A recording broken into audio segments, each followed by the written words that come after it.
नमस्कार दोस्तों, रितावी भक्ति चैनल में आपका स्वागत है। तो चलिए वीडियो शुरू करते हैं। धर्मराज ने नेवले से पूछा 3 सवाल। भगवान की सच्ची सेवा क्या है? मनुष्य सबसे बड़ी भूल कहाँ करता है? बुढ़ापे के लिए जवानी में कौन से 4 काम करके रख लेना चाहिए? दोस्तों, ये प्रश्न उस समय का है जब पांडवों ने महाभारत युद्ध जीतने के बाद हस्तिनापुर में एक अश्वमेध यज्ञ किया था। उस यज्ञ की चारों ओर प्रशंसा हो रही थी। धर्मराज ने उस यज्ञ में समस्त नगर के वासियों को भोजन कराया था।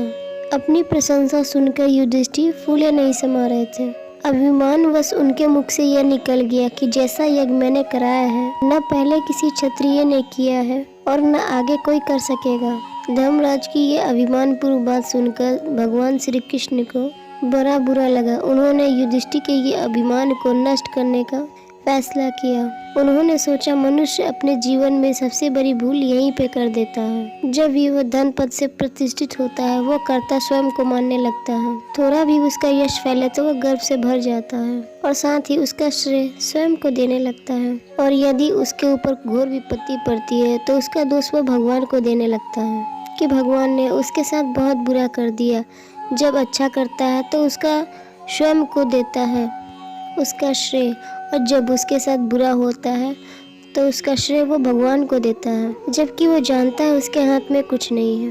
वो मात्र एक कठपुतली है। देने वाला और दे कर लेने वाला स्वयं भगवान है। भगवान श्री कृष्ण की प्रेरणा से धर्म की सभा में एक अजीब घटना घटती है। सभा के बीच में एक नेवला आता है जिसकी नीली आंखें रहती है। साथ ही उसके शरीर का आधा भाग सोने का बना हुआ होता है। वो नेवला धर्मराज की सभा में आकर मनुष्यों की भाषा में बोलने लगता है और कहने लगा, हे राजन, किस बात का खुशी मना रहे हो?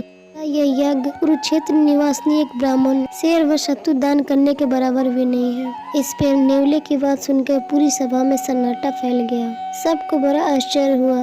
सभा में बैठे समस्त ब्राह्मण और क्षत्रिय नेवले को चारों तरफ से घेर के पूछने लगे, हमारे ये यज्ञ में साधु और पुरुषों का ही समागम हुआ है। तुम किस आधार पर हमारे यह यज्ञ की निंदा करते हो, जबकि चारों तरफ लोग इसका गुणगान कर रहे हैं? हमने शास्त्रों और न्याय के अनुसार प्रत्येक कर्तव्य और कर्म का पालन किया है। पूजनीय जनों की विधिवत पूजा की है। साथ ही अग्नि में मंत्रों सहित दी है। साथ ही देने वक्त वस्तुओं का भी दान किया है। फिर ऐसी आपको क्या कमी नजर आई जो भरी सभा में आप यज्ञ की निंदा करते हो? तब वो नेवला कहता है, हे ऋषि, मैंने ये बात झूठ या घमंड में आकर नहीं कही, बल्कि पूरे होशो हवास में कहा है। यज्ञ उस ब्राह्मण के शेर व शत्रु के समान भी नहीं है। सुनो, मैं तुम्हें वो वाक्य सुनाता हूँ जो मेरे साथ घटित हुआ था। कुछ दिन पहले की बात है। धर्म क्षेत्र कुरुक्षेत्र में एक ब्राह्मण अपने परिवार के साथ रहता था। वह ब्राह्मण अत्यंत निर्धन था। भिक्षा के अन्न से ही अपने परिवार का भरण पोषण करता था और भगवान का जप करता था रोजाना। दिन के छठे भाग में वह अपने पुत्रवधि और स्त्री के साथ भोजन किया करता था। यदि किसी दिन उस समय पर अन्न नहीं मिलता तो दूसरे दिन उसी वेला में अन्न ग्रहण करने को मिलता था। एक बार तो उनके यहाँ भयंकर अकाल पड़ गया। ब्राह्मण के घर में खाने को दाना नहीं था। खेतों का अन्न भी सूख गया था, इसीलिए उन्हें भिक्षा में भी कुछ नहीं मिलता था। साथ ही हर रोज दिन का छठा भाग आकर बीत जाता था, किंतु उन्हें समय पर भोजन नहीं मिलता था। बेचारे सब के सब भूखे ही रह जाते थे। एक दिन दोपहर के समय में ब्राह्मण भूख और गर्मी का कष्ट सहन करते हुए दोपहर के समय घर से निकल गया। घूमते घूमते उसे काफी समय हो गया था। भूख और गर्मी से व्याकुल हो चुका था, किंतु उन्हें कहीं से भी अन्न का दाना नसीब नहीं हुआ। और दिन की तरह उस दिन भी उन्होंने अपने परिवार के साथ उपवास करके ही दिन काटा। धीरे धीरे उनकी प्राण शक्ति क्षीण होने लगी। एक दिन उन्हें शेर भर जौ मिल गए। उन्होंने उस जौ को कूट पीस कर सत्तू के रूप में बना लिया। अपने नियम अनुसार पहले तो उन्होंने अग्नि में आहुति दी। उसके बाद थोड़े थोड़े सत्तू आपस में बांटकर खाने बैठ गए। आज उन्हें कई दिनों बाद भोजन का सौभाग्य प्राप्त हो रहा था। अभी भोजन करने के लिए बैठे ही थे, इतने में उनके द्वार पर उनसे भी ज्यादा भूखा एक ब्राह्मण आ गया, जिसकी बड़ी ही दयनीय दशा थी। साथ ही भूख से उसका हाल बेहाल था। उसकी आंखें अंदर की ओर बैठ गई थी। वो द्वार पर आकर भोजन के लिए गिड़गिड़ाने लगा। ब्राह्मण ने जब अपने द्वार पर भूखे भिखारी को देखा तो सोचने लगा, भिखारी मेरे द्वार पर आस करके आया है, ये मेरा अतिथि है और अतिथि का संस्कार करना चाहिए, ये तो हमारा धर्म है। ब्राह्मण ने उठकर जाकर उस भूखे भिखारी को जाकर प्रणाम किया और उससे पूछने पर पता चला वो कई दिनों से भूखा है। ब्राह्मण ने आदर के साथ उसे अपनी कुटिया में बुला लाया और अपने हिस्से का सत्तू उठाकर उसे खाने के लिए दे दिया। धन्य है उस ब्राह्मण का त्याग और निष्ठा, जो सेवा के लिए स्वयं भूखा रह गया परंतु अतिथि को भूखा नहीं रखा। ऐसे लोग बहुत मुश्किल से मिलते हैं। साथ ही भिखारी ने झटपट उस सत्तुओं को खा लिया, किंतु उन सत्तुओं से उसकी भूख शांत नहीं हुई। ब्राह्मण ने देखा अतिथि देवता मेरे सत्तू खाने के बाद भी भूखे रह गए। ब्राह्मण बड़ी सोच में था कि इनको किस प्रकार से संतुष्ट किया जाए। अपने पति को चिंतित देखकर ब्राह्मणी ने भी अपने आगे का सत्तू नहीं खाया और अपना भोजन भी उठाकर अपने पति को दे दिया कि लीजिए, इसे भी अतिथि को खिला दीजिए।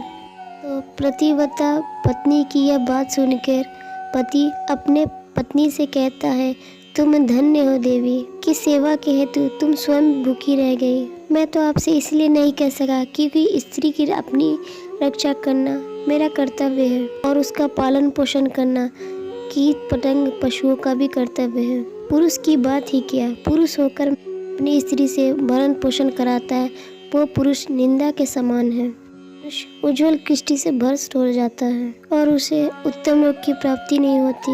कहते हैं धर्म अर्थ काम संबंधित कार्य सेवा पंच परंपरा की रक्षा कार्य है। धर्म का अनुष्ठान ये सब स्त्री रक्षा से संबंधित है। जो पुरुष स्त्री की रक्षा करने में असमर्थ है वह पुरुष संसार में महानवेश्य के भागी होते हैं और वह पुरुष को परलोक में जाने पर नरक में गिरना पड़ता है। ब्राह्मण बोला, है प्रिय, आपका पालन पोषण करना ही मेरा कर्तव्य है, तो मैं आपके आगे का भोजन इस अतिथि को कैसे दे देता। मित्रों, अपने पति की बात सुनकर पत्नी बोली, हे पति, हम दोनों के धर्म और अर्थ एक ही है। आप भूखे रह लोगे तो मैं भी भूखी रह लूंगी। आपके भूखे रहने पर मैं भोजन कैसे कर सकती हूँ। मित्रों, पत्नी के कहने पर ब्राह्मण ने अपने हिस्से का और पत्नी के हिस्से का भी भोजन उस अतिथि को दे दिया। अतिथि ने उसे भी खा लिया पर अब भी उसकी भूख न शांत नहीं हुई। ब्राह्मण फिर चिंतित हुआ, अब मैं इसे क्या दूं। मैं ब्राह्मण का पुत्र भी अपने हिस्से का सत्तू अपने पिता को दे दिया कि लीजिए, इसे भी अतिथि को दे दीजिए। मैं तो जल पीकर गुजारा कर लूँगा, मेरा हिस्से का आप अतिथि को दे दीजिए। बेटे का त्याग देखकर पिता ने कहा, बेटा तुम 1000 वर्ष के हो जाओ फिर भी तुम मेरे लिए बालक ही रहोगे। पिता पुत्र को जन्म देकर ही उसे अपने को कृत समझता है। मैं जानता हूँ बच्चों की भूख प्रबल होती है। मैं तो बूढ़ा हूँ, भूखे रहकर भी कुछ दिन काट लूँगा। वृद्ध अवस्था हो जाने के बाद भूख भी नहीं लगती, पर तुम तो अभी बालक हो, तुम ये सत्तू खाकर अपने प्राणों की रक्षा करो। मित्रों, ब्राह्मण पुत्र बोला, पिताजी, और पुत्र पिता की अपने ही आत्मा को पितृ की आत्मा मानता है। कर्तव्य है आपके व्रत की रक्षा करना ही मेरा उतना ही कर्तव्य है जितना आपका। मेरा उतना ही दायित्व बनता है आपके प्रति जितना आपका बनता है। इतना कहते ही पुत्र ने अपना हिस्से का अतिथि को खाने को दे दिया। अतिथि ने उसे भी खा लिया पर अब भी उसकी भूख शांत नहीं हुई। ब्राह्मण फिर चिंता में पड़ गया। दोस्तों, अपने ससुर को चिंतित देखकर पुत्र वधू ने अपने हिस्से का सत्तू भी दे दिया। अतिथि ब्राह्मण उसे भी खा गया। चारों का त्याग और समर्पण देखकर अतिथि बहुत प्रसन्न हुआ। वो याचक साक्षात धर्म के रूप में परिवर्तित हो गया और ब्राह्मण और उसके परिवार से कहा, भूख मनुष्य की बुद्धि को चौपट कर देती है। भूख से मनुष्य की धार्मिक विचारों का लोप हो जाता है, किंतु आपकी ऐसी स्थिति होने पर भी आपके दान में रुचि बनी रही, आपका यह यश सदा कायम रहेगा। दोस्तों, धर्म ने उन चारों को स्वर्ग भेज दिया। नेवला बोला, हे मुनि ज्ञानियों, उसी ब्राह्मण के घर के पास में मेरा बिल था। मैं अपने बिल से निकल कर आया और उसी स्थान को सूंघने लगा जहाँ ब्राह्मण ने अतिथि को भोजन कराया था, और उस दान के प्रताप से उस स्थान को सूंघने से मेरा आधा शरीर सोने का बन गया। आधा सोने का होकर मुझे खुशी तो बहुत हुई, पर मैं तब से अपने पूरे शरीर को सोने का बनाने के लिए घूम रहा हूँ। कई यज्ञ स्थलों पर मैं गया और वहाँ की जगह को भी सूंघा, पर मैं पूरा सोने का नहीं बन सका।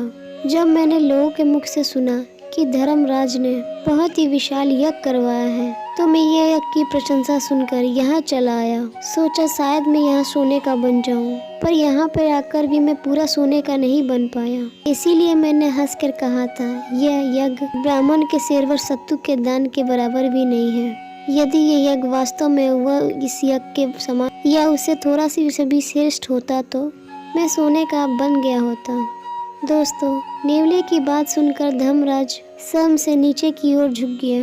साथ ही उन्हें अपने अभिमान पर भी लज्जा आ रही थी कि वास्तव में मेरा इसमें कोई रोल नहीं है। सब कुछ करने वाला और कराने वाला भी ईश्वर ही है। मैं मूर्ख था जो अपने इस यज्ञ का श्रेय खुद को दे रहा था। दोस्तों, धर्मराज ने सबसे क्षमा मांगी और साथ ही नेवले से कहा, हे भद्र प्राणी, तुम बहुत ज्ञानी मालूम होते हो। कृपया मेरे कुछ प्रश्नों के जवाब दे दो, मेरी मन की शंका दूर हो जाएगी। दोस्तों, धर्मराज ने नेवले से पूछा कि भगवान की सच्ची सेवा क्या है और मनुष्य सबसे भूल कहाँ पे करता है और मनुष्य को बुढ़ापे के लिए जवानी में कौन से 4 काम कर लेने चाहिए। तब नेवले ने बताया, हे धर्मराज, भगवान की सच्ची सेवा है जीवों पर दया, उनके प्रति करुणा का भाव, परोपकार का भाव, साथ ही दिनहीनों की सेवा करना और भूखे को भोजन, रोगी को औषधि और भटके हुए को सही दिशा दिखाना। अहिंसा का व्रत। मनुष्य की सबसे बड़ी भूल है सांसारिक वस्तुओं पे गर्व करना। जो चीज़ उसकी है ही नहीं, उसके पीछे वो भागता है, साथ ही उस पे वह गर्व करता है और स्वयं को हर कार्य का कर्ता समझता है। बुढ़ापे के लिए मनुष्य को जवानी में ये 4 काम करके रख लेने चाहिए। नंबर 1, धन का संग्रह। नंबर 2, बच्चों में संस्कारों का बीज बोना। नंबर 3, भगवान का नाम जपने की आदत। नंबर 4, अपने शरीर का अभ्यास करते रहना। में भी कुछ ना कुछ करते रहना चाहिए। जवानी में किया गया आराम बुढ़ापे में बहुत ही कष्टदायी होता है। इसीलिए स्वयं को कभी भी निकम्मा बना के ना रखें। कुछ ना कुछ काम इस शरीर से लेते रहना चाहिए। इसे आप जितना आराम दोगे, फिर बुढ़ापे में आपके लिए और उतना ही कष्टदायक होगा। दोस्तों, इस वीडियो के विषय में आपके क्या विचार हैं, हमें कमेंट्स बॉक्स में ज़रूर बताएं। मिलते हैं नई वीडियो में नई चर्चा के साथ। तो इस चैनल को लाइक, शेयर और सब्सक्राइब जरूर करें। नमस्कार।